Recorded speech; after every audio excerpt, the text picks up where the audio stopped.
Hello everyone and welcome to Monster City. Back in 2012, 2013, and 2014, I did a bunch of research, or browsing if you will, of toys I wanted to get one day. I came across images on Google of some interesting toys. I also used to look on eBay and also have blog posts of toys just in general. This one in particular struck my interest. It's from an 8-pack of these unbranded Mutant Monster Party Favor toys. Back in 2012, on a website known as US Toy, they had these toys available, and looking at the Wayback Machine, you can only see that there is no image available, but the link in the site's structure back then, of how it was structured, is available to see. I was actually very close in 2012. I believe it may have been 2012. It could have been 2013 as well. I'm not sure exactly. But I was very close to getting these toys from, I think, either Carnival Source. I think it may have been Carnival Source. Or it could have been US Toy. I'm pretty sure it was Carnival Source.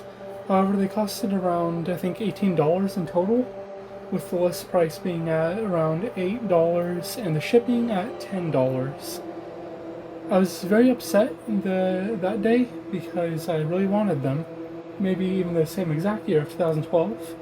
I saw a rerun of the 2011 episode of Adventure Time, The Other Tarts, which involved these beings called Chuds, or Chud.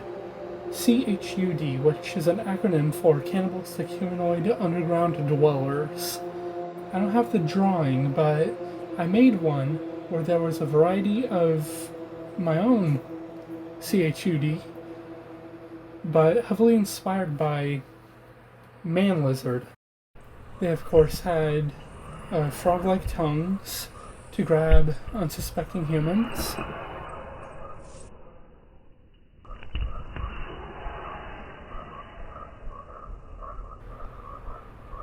Well, in this case, chameleon-like tongues, because lizards.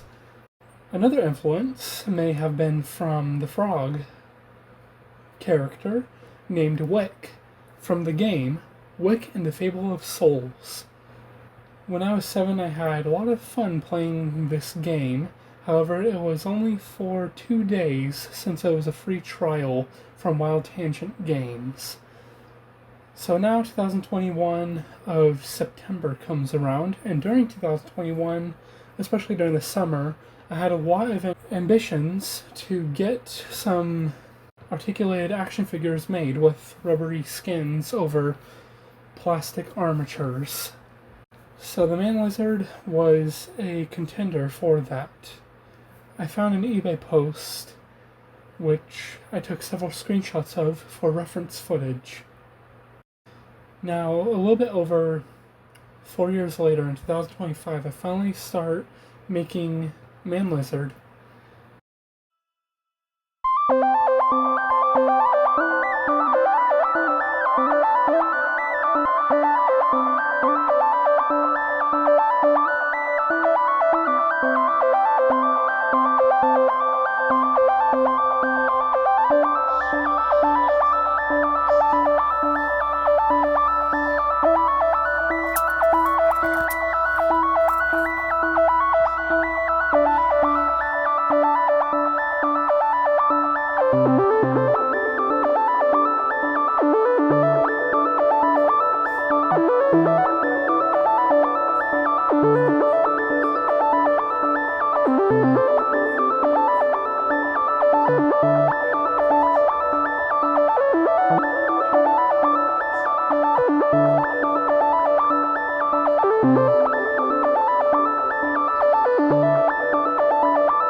This one's a little bit easier to put on because it's actually touching the ground.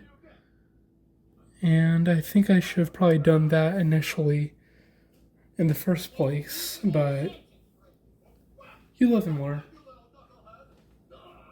We all live and learn in of itself. So, as you can see from this montage, this design, the more I thought about it, the more I didn't like it. It seemed too slender with the composure of the character, with the arms, the neck, and Elsmore. The face also didn't match up well enough either, so I changed it.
It's looking really good in my opinion.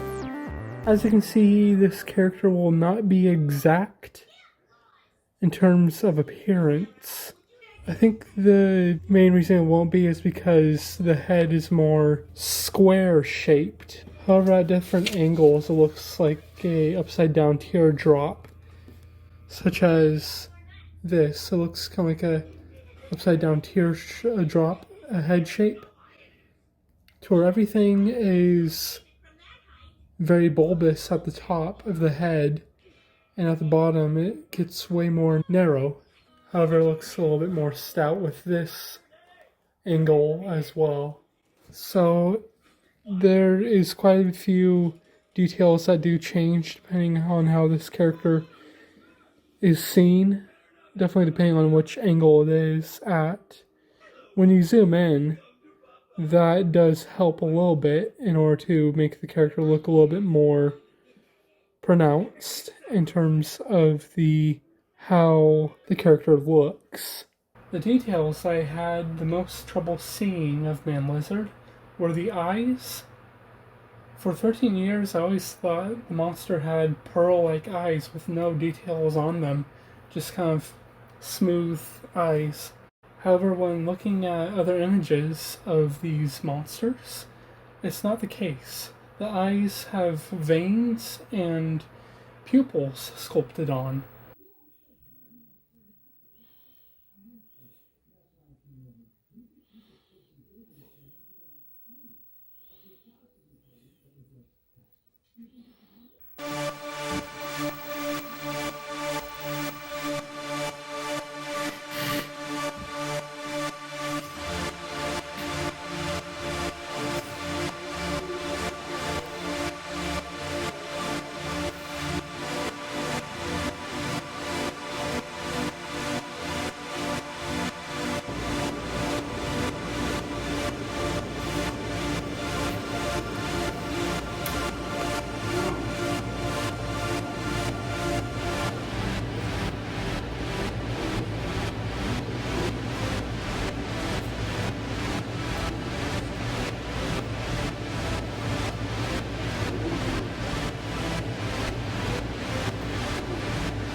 So, after 7 months and 2 days, Man Lizard is complete for the actual sculpture.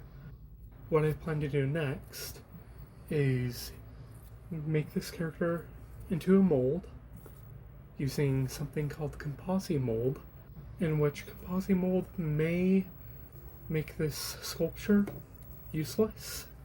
What I mean by that is that composite mold will end up destroying it, because a porous material such as air dry clay, foam air dry clay specifically, gets very fragile and soft once taken out of composite mold.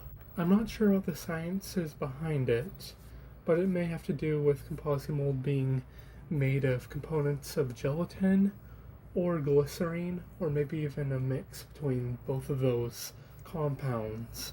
But the only thing I care about is whether or not the mold actually makes it, and it most likely will. This character will be made into a stretchable rubber copy and made out of Smooth-On's Ecoflex 00-30 Platinum Cure silicone rubber. Either that, or I will use Ecoflex Near Clear silicone, which has a shore hardness of 00-35, but either way, I'm looking forward to making this character into a stretchable rubber copy, and this will be in homage to the stretchy rubber animal toys I have. As you can see with the chameleon that I showed, that's what the primary influence for these monster sculptures will be.